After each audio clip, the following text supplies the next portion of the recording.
how much we spend as a couple living in Dubai. So our biggest chunk is our EMI, which is 6,000 dirhams. இணையத்தில் இப்போதெல்லாம் சம்பளம், வீட்டு செலவு, சேமிப்பு போன்ற பர்சனல் விஷயங்களை பகிரும் வீடியோக்கள் செம வைரலாகி வருகின்றன.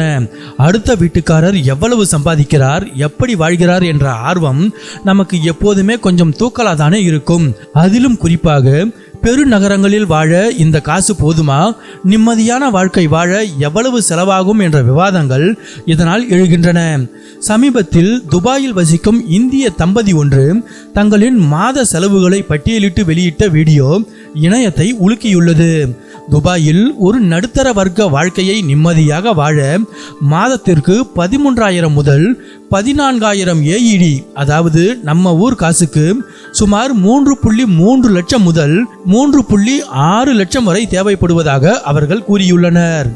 அந்த தம்பதி வெளியிட்டுள்ள வீடியோவில், இது எங்களின் அத்தியாவசிய மாதாந்திர செலவு மட்டுமே, இதில் ஷாப்பிங், சுற்றுலா அல்லது ஆடம்பர ஹோட்டல் செலவுகள் எதுவும் சேர்க்கப்படவில்லை என்று கிறிஸ்பாக குறிப்பிட்டுள்ளனர். அப்படி என்னதான் தாங்கள் செலவு செய்கிறோம் என்பதை அவர்கள் பட்டியலிட்டுள்ளனர். அதாவது துபாயில் சொந்த வீடு வாங்கிய அவர்கள் அதற்கு EMI கட்டணமாக மாதம் சுமார் 1.5 லட்சம் ரூபாய் கட்டுகின்றனர். மின்சாரம், தண்ணீர் மற்றும் இதர தேவைகளுக்கு சுமார் 39,000 ரூபாய் கட்டுகிறார்கள். இவர்கள் வீட்டில் சமைப்பது ரொம்ப குறைவாம். அதனால் மளிகை பொருட்களுக்கு 500 AED, அதாவது 13,000 மட்டுமே செலவாகிறது. ஆனால் வெளியில் சாப்பிடுவதற்கு 1,500 AED, அதாவது சுமார் 39,000 ரூபாய் காலியாகிறது.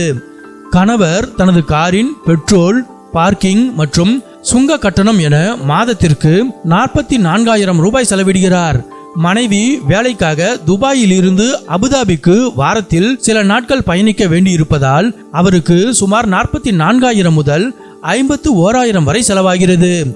மேலும் இதர செலவுகளாக வீட்டை சுத்தம் செய்ய வாராந்திர பணிப்பெண்ணுக்கு 6,000 ரூபாய் மற்றும் இதர சில்லறை செலவுகளுக்கு 26,000 ரூபாய் ஒதுக்குகிறார்கள். மொத்தமாக கூட்டி கழித்து பார்த்தால் ஆடம்பரங்கள் ஏதுமின்றி சாதாரணமாக வாழவே 3.3 லட்சம் முதல் 3.6 லட்சம் வரை தீர்ந்து விடுகிறது. இந்த வீடியோ வெளியானதும் இணையவாசிகள் மத்தியில் பெரிய விவாதமே கிளம்பியுள்ளது. பலர் இதுதான் துபாயின் உண்மையான நிலவரம் என ஆமோதித்துள்ளனர். துபாயில் 400 முதல் 500 AEDலேயே மொத்த மாசத்தையும் ஓட்டிடலாம்னு பொய் சொல்றவங்களுக்கு மத்தியில் இதுதான் நிதர்சனம் என்று பலரும் கமெண்ட் செய்துள்ளனர்.